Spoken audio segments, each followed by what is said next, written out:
Hello and welcome back to Journey with Rebecca. My name is Rebecca and this is week 4 of my 4-week series of how to stock your pantry for winter on a budget. So if you have not seen the previous 3 videos, I will link them in the description below. Please feel free to go ahead and check those out as well. And while you're at it, please feel free to subscribe so you don't miss out on any of my upcoming videos. So this is week 4. I have given myself a $50 budget every week for 4 weeks, totaling $200 in addition to my normal grocery budget to help me stock my pantry for winter. I know it's August. I know that winter is not here yet, but it will be soon, and I want to make sure that I'm prepared with a couple of staples that I like to have on hand. This is not going to stock your pantry for the entire winter. This is just to get you started. And I just don't think it's realistic for people to go do these huge grocery hauls because I feel like a lot of people, most of us in fact, especially with the way prices are these days, just can't do that. So I thought this was a realistic way to break things down into smaller grocery trips as to not be overwhelmed and especially not overwhelm your checkbook. So, your checkbook, what am I, like 80 years old? Nobody says that. Anyways. This is week 4. This is everything I have bought. Again, I was under budget. I've managed to stay under budget the entire time, and this was the second closest I was to being at the top of my budget. But to get us started, I got some peanut butter. This is a staple in our house. It may not be in yours, so if it's not, just don't buy it. But like I have kids and kids like to eat peanut butter and jelly, and I don't mind it as well every once in a while. So I did buy 2 things of peanut butter, and the total for these, now these are the bigger jars, these are 40-ounce jars. The total for this was $7.78. Now, the next thing I'm going to talk about was the most expensive purchase for this grocery trip, and that was stick butter. I like to bake a lot, and that oftentimes requires a lot of butter, especially if I'm making cookies during the winter months. I like to have this stocked on hand. I keep this right in my freezer, and then when I need it, I just pull it out and thaw it out. So I think the stick butter and the tub butter that I bought are the only things that actually need to be refrigerated or put into the freezer during this whole series. Everything else does not need to be put into the freezer or refrigerated. So I got 3 containers of butter. The total was $9.57. And then I bought 2 containers of the tub butter or spread butter. This I also keep right in the freezer until I need it. I always just like to have extra on hand. And the total for the 2 of those was $5.58. The next couple things are just salad dressings. We eat a lot of salad in this house, and I always like to have extra dressings on hand.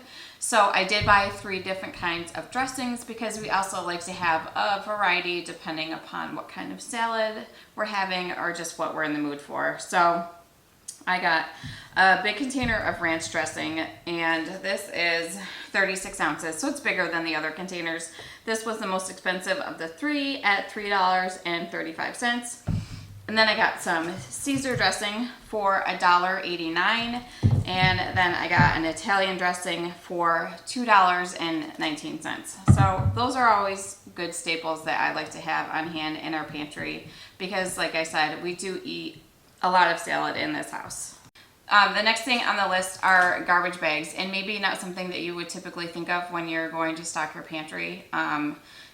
Definitely not a typical pantry item, but it is something that I do like to have on hand. So I did pick up a box of garbage bags. Those cost me $7.49. So some of these items were a little bit on the pricey side compared to some of the other things that I've bought during this series. And that includes paper towel as well. And the total for this was $8.49. It's 12 rolls.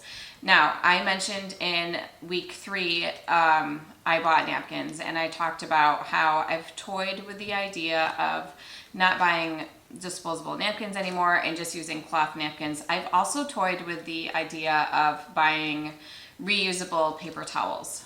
better for the environment, better for your checkbook, better for your wallet.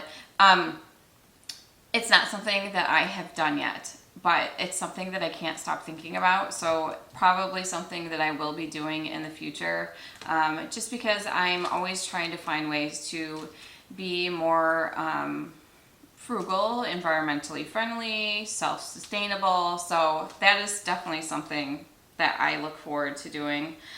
So again, paper towel, $8.49. This was kind of a smaller trip, I feel like, but even though I didn't get as many items as some of the other trips, I still spent $46.34. So again, I was under my budget, but I was pretty up there as compared to other weeks. The first 2 weeks where I was pretty well under my budget and definitely had some wiggle room. So that's it. That's it for week 4. So again, this is not meant to sustain you all winter long. This is just a base to help get you started, give you some ideas of things that you might want to have stocked in your own pantry. And if you aren't going to use things like this, then don't buy things like this. Buy something that would be helpful and useful for your own family. This is just an idea to help get you started. And again, like I have a pantry that I already have started. And I have a lot of these things in there already, but these are things that my family and I continually use. So it's always good to have them on hand. So that's it for week 4. I am going to follow this video up with a haul of everything that I was able to get and also a grand total of everything that I spent, which I did end up under my $200 budget. And I ended up getting a whole lot of things for under $200. So look forward to that video coming up. I really hope you enjoyed this series. I hope it gave you an idea of things that you're able to buy to just give yourself a little bit of wiggle room in your budget so you're not going out and doing a huge grocery haul and helping your wallet a little bit. So please feel free to like this video, give it a thumbs up, don't forget to subscribe, and I will see you all soon.